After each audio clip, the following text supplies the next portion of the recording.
Okay, next up, taking the hot seat up there, we have Moneythink. Moneythink, which is also a past Chicago Innovation Awards winner. By the way, all the patients are past Chicago Innovation Award winners that we have here tonight.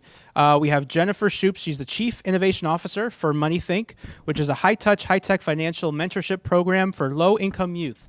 Totally different from Simple Relevance. You'll find that all the patients are all in very different industries. Hopefully all connect with people in the audience and with the doctors in different sort of ways. So Jennifer, why don't you tell us a little bit about Moneythink and your growth challenge? Thank you.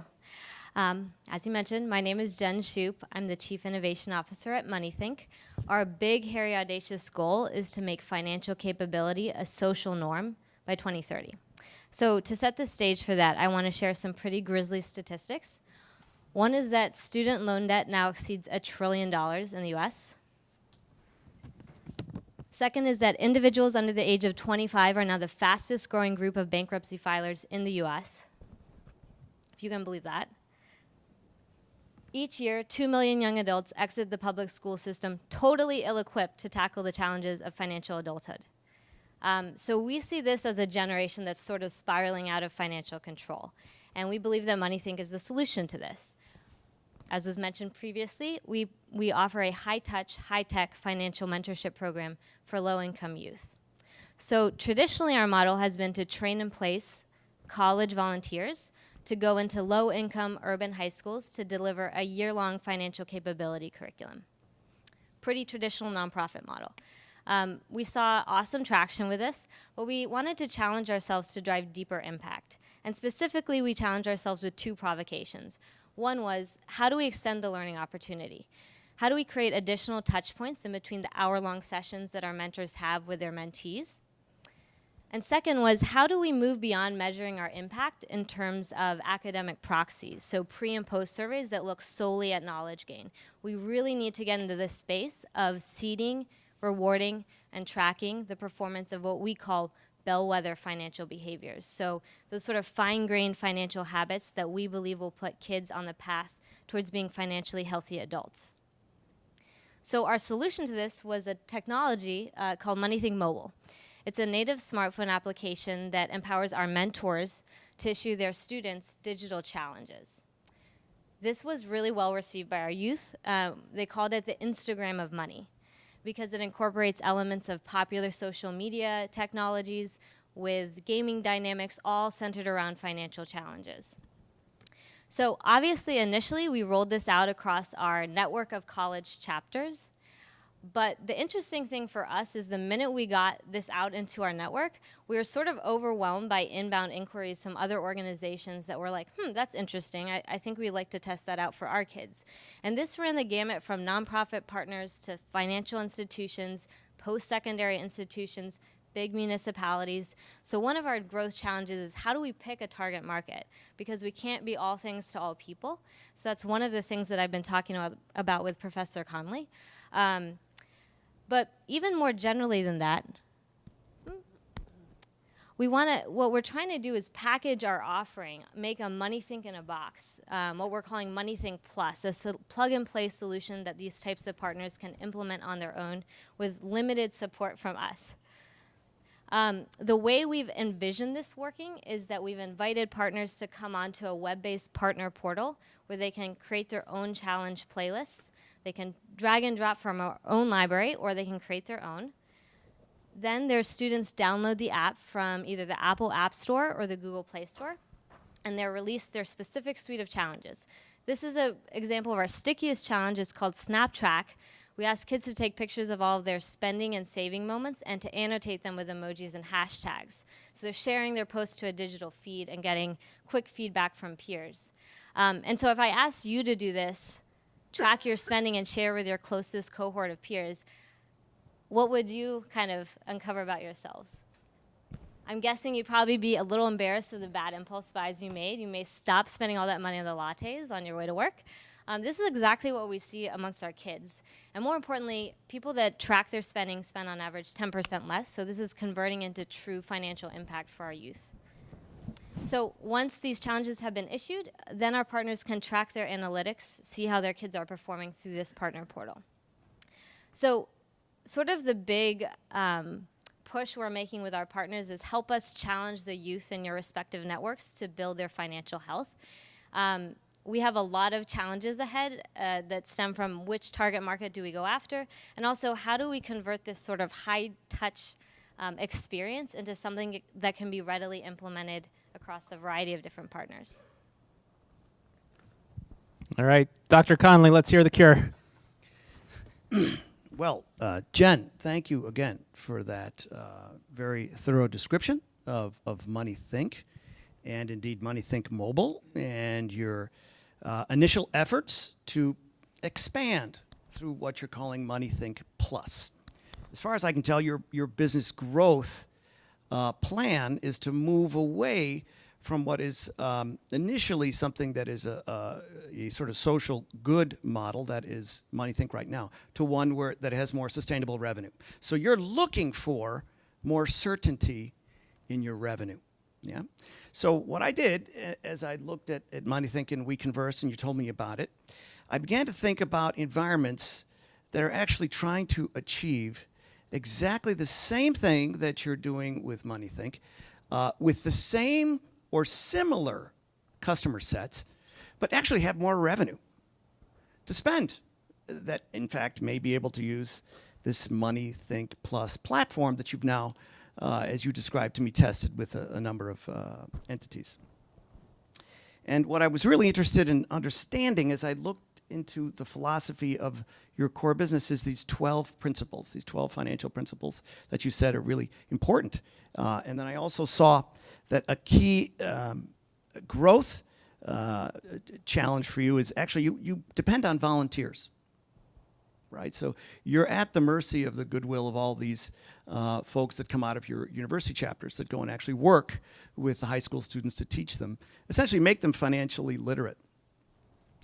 Well, where would you find an organization that would actually have 12 similar principles that would depend largely on volunteers, that would be all over the nation and in fact all over the world, that would be similar in trying to help people achieve some level of literacy?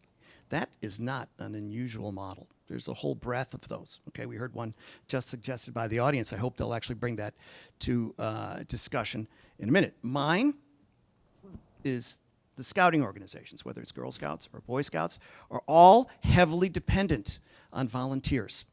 And you know, I happen to be a scoutmaster, and I'm watching how this generation of youth is actually going about trying to achieve all the things that they have to measure and report on and validate in order to get a merit badge. The merit badge is part of this gamified Instagram for finances that you've talked about. You have the platform that can actually coordinate all of that information.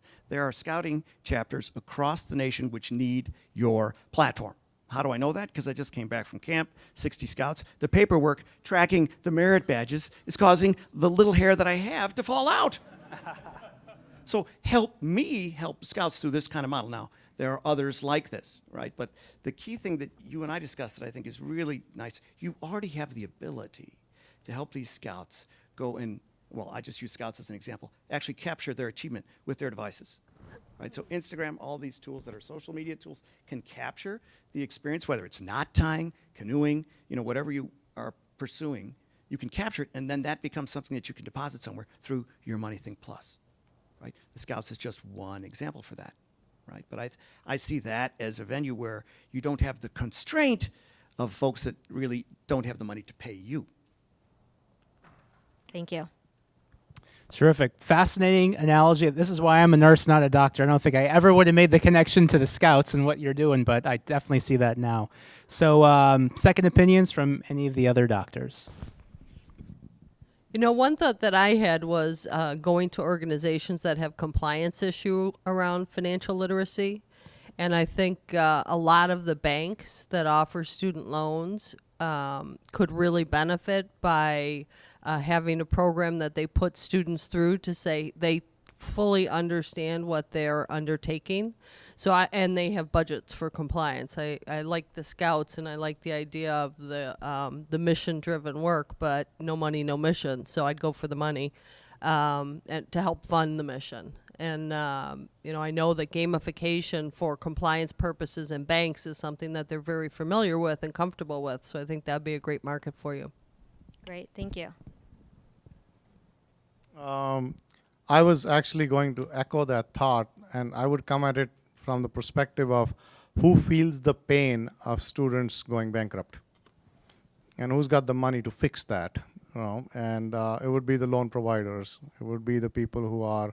So, and actually, if you study Wells Fargo, they have done a great job with gamification of financial literacy for college age and high school students. So that would be the lead bank that I would go after, as well as student credit unions, as well as credit card companies, particularly credit card companies that do the starter credit cards for the first time.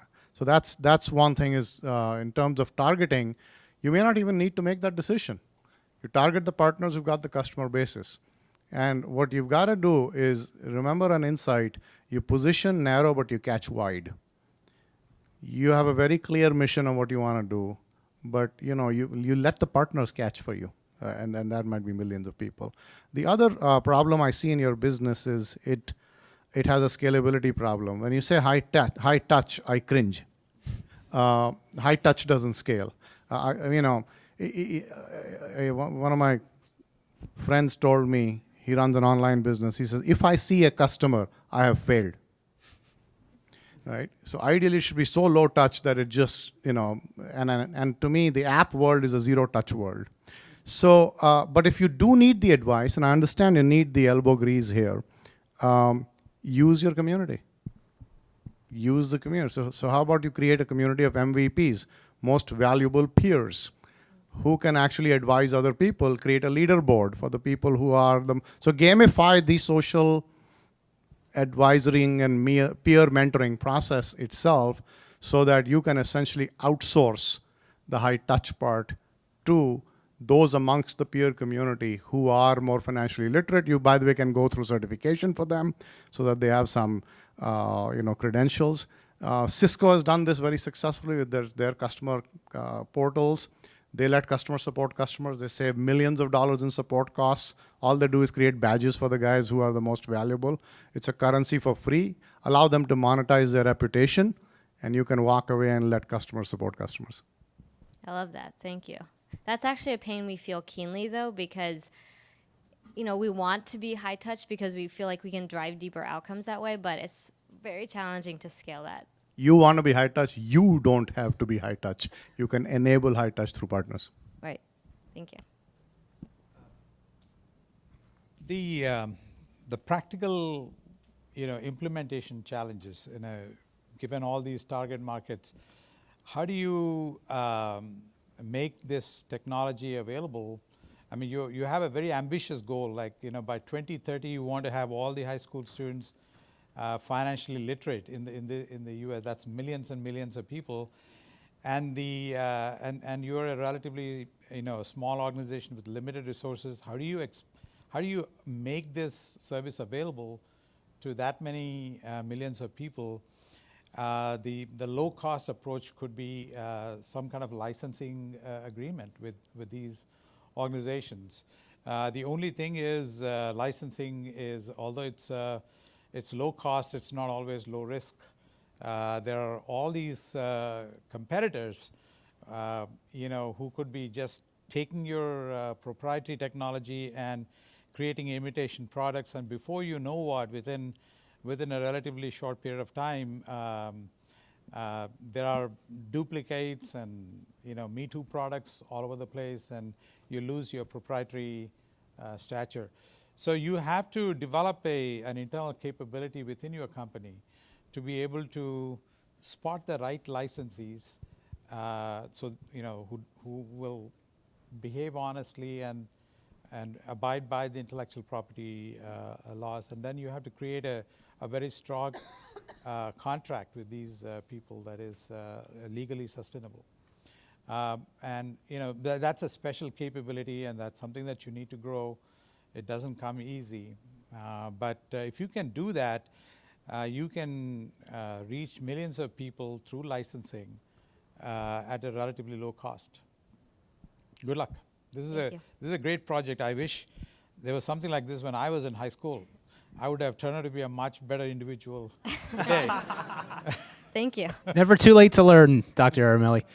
So, okay, fantastic advice from the doctors. Clearly, this is a big problem. You saw those statistics at the beginning; they were just jaw-dropping. So, let's turn it to our physician's assistants. Any recommendations? Let's the woman over there. Oh, sorry, we'll go with you since you've got the microphone. Then we'll get you next. Great. I love it. And I worked for years with the NAPFA, the National Association of Personal Financial Advisors and Financial Planners Associations. They would love it. They might be licensees, or they might have that pain point in their service of all of their clients who have kids who don't get it. And what a blessing if they could just put a post to your Moneythink button on their website to promote the fact that they are also interested in your children. So I think it's great. I love that. I'll connect with you later. Terrific. Okay, so question over or comment over here. So mine was actually similar to the lady that just spoke. Like also, I'm thinking like large organizations that want to create some interesting tools for their employees. This would be great because I used to work for this large, really global company, and they used to always have tools like that. But this would be a kind of different take on it, where they could parents could help their children work on these issues, but your platform could be the tool, and then you could provide the companies the consulting to create those gamifications and tools like that to help parents work with their children. And if you get like a company like IBM or Accenture to do something like that, those are great accounts. Yeah, thank you. Terrific. Thank you. Any? A bunch over there. Let's go to the good-looking guy with the gray mustache, named Phil. Your target, what I'm hearing, is actually students, right? Right. So where are students at? There's schools. Who are the most passionate people about schools and what's going on with the kids? The board members. There are nationwide, at each state, there's the Illinois Association of School Boards. Well, in Illinois, there's the Illinois Association of School Boards. There's the Wisconsin Association of School Boards. These are people that would be passionately interested in trying to drive another program into their schools. The question would be, for me, is I don't understand your revenue model, is what would be the benefit to them that might help them a little bit with their issue, that they could get some benefit from it, but they're organized as such to provide services. These associations are looking for things to help improve the schools, and to me, there's 51 associations like that. It could be very targeted with your message about improving that. I think it would be a great marketing strategy for you. Awesome. Thank you. Terrific. And then we've got time for one or two more. I come at this from several areas, and I am a physician. So I spend some time looking at health literacy because it's incredibly important. And so there are good parallels. There was a recent report released from the IOM, and I would recommend that you just Google that and take a look. Because really what we're talking about is social and emotional learning. And for it to be sustainable, you went to the peers, but I think the construct has to expand to communities, as some of the people have mentioned, the financial industry, the school. But I also think, and this is for the Boy Scouts as well as the Girl Scouts, I think we need a merit badge. And the reason that I came up with AA so quickly is I'm trying to work with the Scouts to build one for caregiving, because I think it's incredibly important, the whole role of mentoring. So maybe there could be a financial buddy merit badge, and that would certainly be helpful. But I also think, in addition, what's really important is looking at partnerships. While you're a money-driven, you certainly can look at the Khan Academy, which is paired with Bank of America. And it's not antithetical to expand your scope and see how you could help them do their job, just as you can monetize what you want to do. And then finally, I think what's lost sometimes in this is just simply the entrepreneurial spirit of looking at how they can build little corporations, like a lemonade stand or something else, that they begin to see that it's not only the outputs, but it's the inputs that make a difference in building solid financial wealth. So in terms of making trade-offs, it's again part of their emotional development. And unfortunately, the brain isn't structured really well for that. there's a big disconnect in terms of behavioral economics. And so I could send you to a ton of papers, but I'm sure you don't want to do that. But the U of C really works hard on moral and ethical development. And to shorthand that, I would put you in touch with the Kauffman Foundation, because I think they do really, really good work at enterprising ideas. So I wish you a lot of luck. Thank you.